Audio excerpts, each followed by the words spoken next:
नमस्कार दोस्तों, मैं हूं शिखा जायसवाल।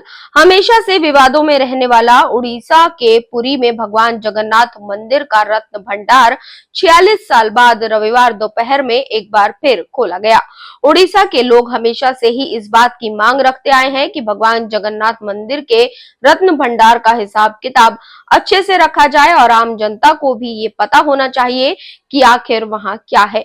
बीजेपी ने इस बार के चुनाव से पहले ही उड़ीसा की जनता से ये वादा किया था कि सत्ता में आते ही रत्न भंडार को खोला जाएगा और सत्ता में आते ही बीजेपी ने 12वीं सदी के इस मंदिर की ज्वेलरी और कीमती सामानों की लिस्ट बनाने के साथ ही भंडार गृह की मरम्मत के लिए रत्न भंडार को आखिरकार खोल ही दिया।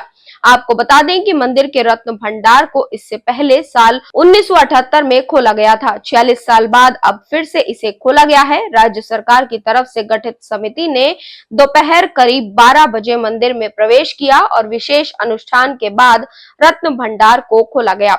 अधिकारियों ने बताया कि रत्न भंडार खोलते समय 11 लोग वहां पर मौजूद थे, जिसमें उड़ीसा हाईकोर्ट के पूर्व न्यायाधीश विश्वनाथ रथ, श्री जगन्नाथ मंदिर प्रशासन के मुख्य प्रशासक अरविंद पाधी, एएसआई के अधीक्षक डीबी गणनायक और पुरी के नाम मात्र राजा गजपति महाराज के एक प्रतिनिधि शामिल थे। अरविंद पाधी ने बताया कि रत्न भंडार खोला गया है, लेकिन कीमती सामान की इमीडिएट लिस्ट नहीं बनाई जाएगी। रत्न भंडार के बाहरी और अंदर के कमरों में रखी गई ज्वेलरी और कीमती सामानों को लकड़ी के बॉक्स में भरकर अस्थायी रूप से सुरक्षित कमरे में रखा जाएगा।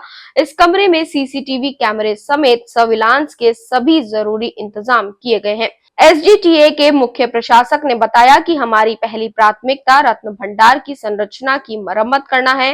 मरम्मत कार्य पूरा होने के बाद कीमती सामान को वापस लाया जाएगा और फिर इसकी लिस्ट बनाई जाएगी।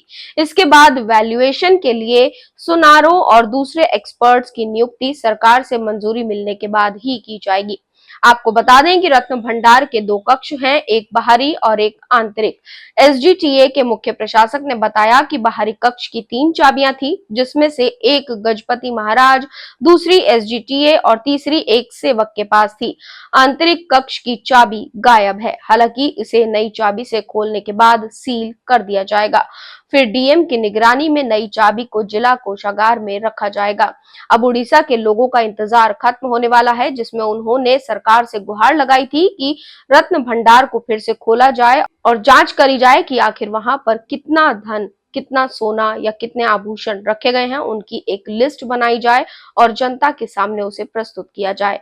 अब बीजेपी अपने इस वादे को पूरा करने जा रही है और बीजेपी ने अपने वादे के तहत अब इस काम का शुरुआत कर दी है।